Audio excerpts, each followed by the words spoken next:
ആരാണ്? ഞാൻ ലതയുടെ ചേട്ടനാണ്. വന്നത്? മോഹൻ അറിയാമല്ലോ. ഇല്ല, എനിക്കറിയില്ല. മോഹൻ, തെറ്റെല്ലാവർക്കും പറ്റും. പക്ഷേ അത് തിരുത്തുന്നതാണ് നല്ലത്. മനസ്സിലായില്ല. ഇതിൽ കൂടുതൽ ഞാൻ മനസ്സിലാക്കി തരണോ? നിർബന്ധമില്ല. എന്നാൽ എനിക്ക് നിർബന്ധമുണ്ട്. എന്റെ അനുജത്തിയുടെ ഭാവി നശിക്കരുതെന്ന്. ഇതൊക്കെ ഇപ്പോൾ എന്തിന് എന്നോട് പറയുന്നു? മോഹൻ, നിങ്ങൾ ഒഴിഞ്ഞു മാറാൻ ശ്രമിക്കുന്നു. ഞാൻ എന്തിനു ഒഴിഞ്ഞു മാറണം? നിങ്ങൾ പറയുന്ന ലതയുമായി എനിക്ക് യാതൊരു ബന്ധവുമില്ല മിസ്റ്റർ. അങ്ങനെ പറയരുത് മോഹൻ. ജീവിതത്തിലെല്ലാം നഷ്ടപ്പെട്ടവനാണ് ഞാൻ. എന്നിട്ടും ഞാൻ പിടിച്ചു നിന്നത് എന്റെ അനുജത്തിക്ക് വേണ്ടിയാണ്. അവൾക്ക് വേണ്ടി മാത്രമാണ് ഞാൻ ജീവിക്കുന്നത്. അവളെ രക്ഷിക്കും. അവൾ ഗർഭിണിയാണ് മോഹൻ. നോൺസെൻസ്. അവൾ ഗർഭിണിയാണെങ്കിൽ ഞാൻ എന്ത് വേണം? നാട്ടിൽ ഒരുപാട് ആമ്പിള്ളേരും അവരോടൊക്കെ ചെന്ന് അന്വേഷിക്കും. മോഹൻ, പേടിപ്പിക്കണ്ട. വീട്ടിലൊരു പട്ടി ഉണ്ടെങ്കിൽ അതിനെ ചങ്ങലയിട്ട് പൂട്ടണം. അല്ല തെരുവിലേക്ക് വിട്ടാൽ ഇങ്ങനെയൊക്കെ സംഭവിക്കും. മോഹൻ, സൂക്ഷിച്ച് സംസാരിക്കണം. ആരോ ഗർഭിണിയാക്കിയ സഹോദരിക്ക് ഭർത്താവിനെ അന്വേഷിച്ച് കിടക്കുന്ന നിങ്ങളോട് എന്ത് സൂക്ഷിക്കാൻ? മോഹൻ, ക്ഷമയ്ക്കും ഒരു അതിലുണ്ട്. ഇറങ്ങണ പുറത്ത്.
സുധ എവിടെ?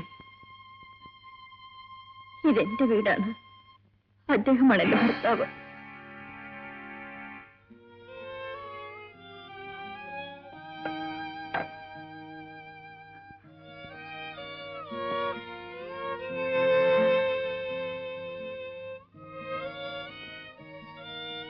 ഗോപിയേട്ടൻ വന്നത്? ഒന്നുമില്ല. സഹോദരിയുടെ കാമുകനെ അന്വേഷിച്ചു വന്നു അല്ലേ? സുധേ, നീ? ഞാനെല്ലാം അറിഞ്ഞു. ലതയെ ഞാൻ കണ്ടിരുന്നു. ഞാൻ അവളെ സഹായിക്കാമെന്ന് വാക്കു കൊടുത്തിട്ടുണ്ട്. എന്റെ ജീവിതം ഞാൻ അവൾക്ക് കൊടുക്കും. വേണ്ട, നിന്റെ ജീവിതം തകരരുത്. നീ ഒരു ഭാര്യയാണ്. കാമുകിയേക്കാൾ എത്രയോ വലുതാണ് ഭാര്യ.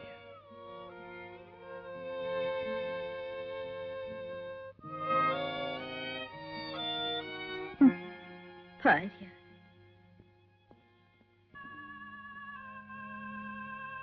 നിന്റെ പഴയ ഗോപിയേട്ടൻ അല്ലേ? എനിക്കറിയാം. ഞാൻ ഈ അടുത്ത കാലത്താണ് കാണുന്നത്. പക്ഷേ നേരത്തെ കേട്ടിട്ടുണ്ട്. കൃത്യമായി പറഞ്ഞാൽ നമ്മുടെ വിവാഹരാത്രി. അന്ന് ഞാൻ പുറത്തേക്ക് ഇറങ്ങിപ്പോയി, നീ ഓർക്കുന്നുണ്ട്? അപ്പോഴാണ് നിന്റെ നാട്ടുകാരനൊരു ചെല്ലപ്പൻ പറഞ്ഞ് ഞാൻ എല്ലാം അറിഞ്ഞു.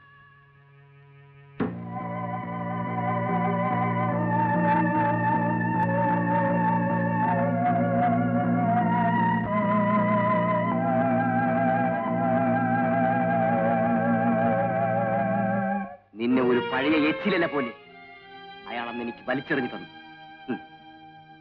ഇന്ന് അയാളുടെ സഹോദരിയോടാണെങ്കിൽ പോലും അതേ നാണയത്തിൽ അതിനുള്ള പ്രതികാരം ഞാൻ ഭംഗിയായി നിർവഹിച്ചു.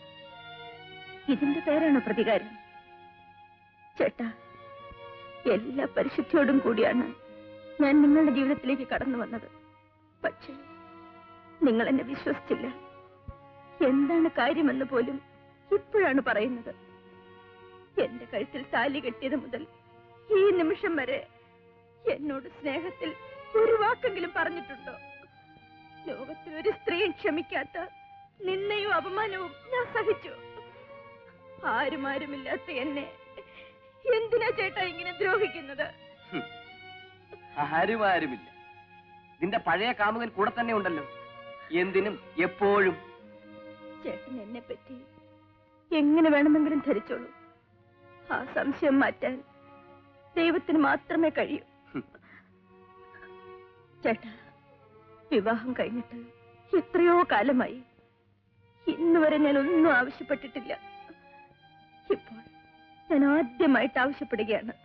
ലതയെ കല്യാണം കഴിക്കാനായിരിക്കും. അതെ ചേട്ടാ, അവൾക്കൊരു ജീവിതം കൊടുക്കൂ. ചേട്ടന് വേണ്ടി എല്ലാം കാഴ്ചവെച്ച ആ പെൺകുട്ടി എന്ത് തെറ്റ് ചെയ്തു? അവൾ ഒരു തെറ്റും ചെയ്തിട്ടില്ല. പക്ഷെ നീ, ഞാൻ താലി കെട്ടിയ പെണ്ണ് മറ്റൊരുവന്റെ കാമുകയായിരുന്നു എന്നറിഞ്ഞ ആ നിമിഷം മുതൽ നിന്നെയും നിന്റെ വർഗത്തെയും ഞാൻ വെറുത്തു തുടങ്ങാം. ഒന്നിനെയും വിശ്വസിക്കാൻ കൊള്ളില്ല, ഒന്നിനെയും. മനുഷ്യനില്ല, മൃഗമാണ്, മൃഗം. നീ ജീവിച്ചിരിക്കുന്നിടത്തോളം കാലം ഞാനിവിടെ കാലുകുത്തില്ല.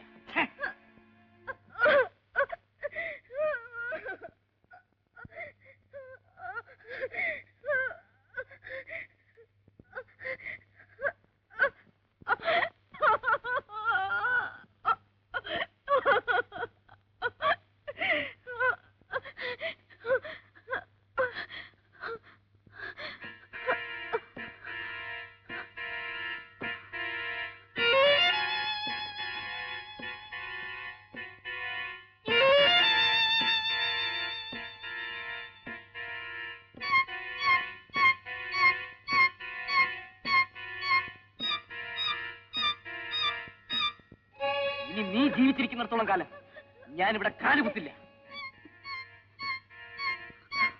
എന്ത് ചെയ്യും? എന്റെ ചേട്ടൻ അറിഞ്ഞാൽ ചേട്ടൻ ഇത് സഹിക്കാനാവില്ല. ചേച്ചി, ധൈര്യമായി പൊയ്ക്കോളൂ. എന്റെ ജീവൻ കൊടുത്താണെങ്കിൽ പോലും ഞാൻ നിന്നെ സഹായിക്കാം.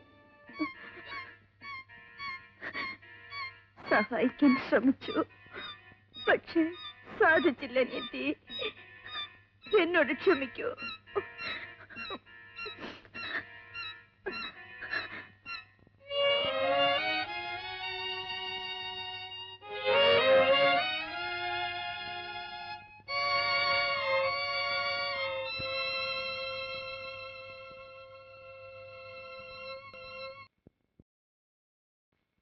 ഞാൻ പറഞ്ഞതെല്ലാം ഓർമ്മയുണ്ടല്ലോ? Yes sir. സാറിന് എന്നാണ് തിരിച്ചു വരുന്നത്? എന്നാണെന്നറിയില്ല. അത്യാവശ്യം വല്ലതുമുണ്ടെങ്കിൽ എന്നെ അറിയിക്കണം. ഞാൻ വീട്ടിൽ തന്നെ കാണും. ശരി സർ. അപ്പോ ഞാൻ പോട്ടെ സർ. ആ.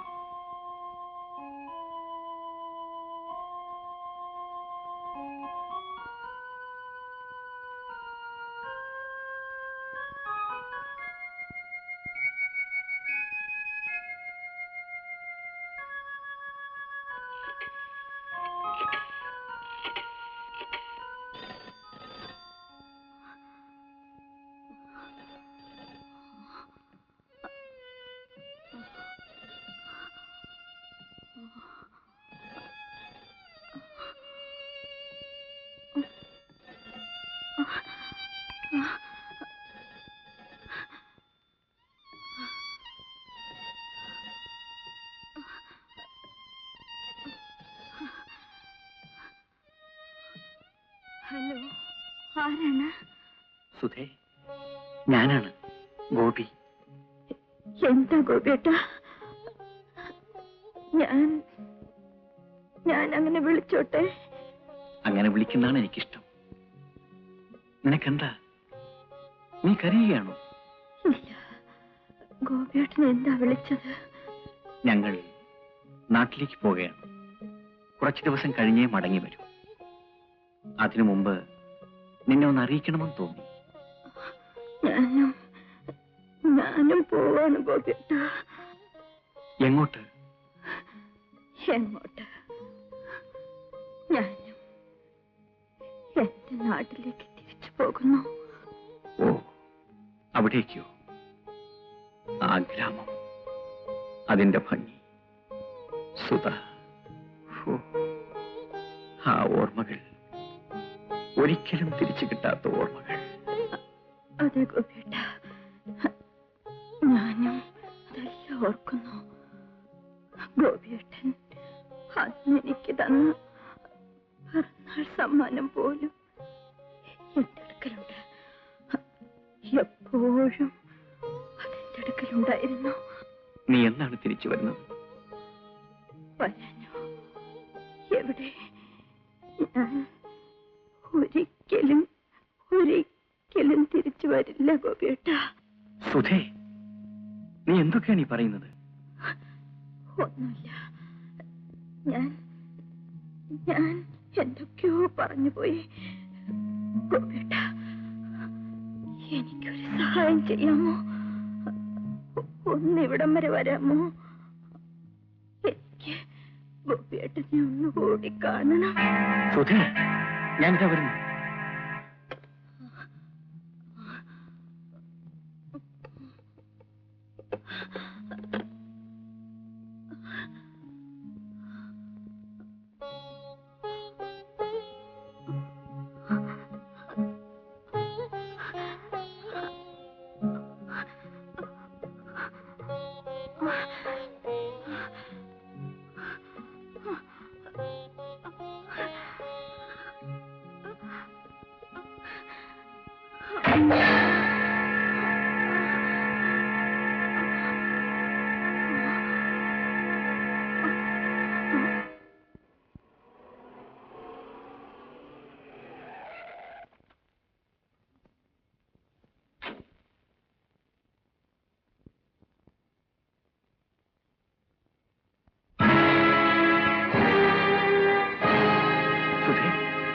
സുധേ, സുധേ, രാഗപരാഗം തൂകി വരും തങ്കത്തേരിലെ വെണ്ണില കന്യക പോ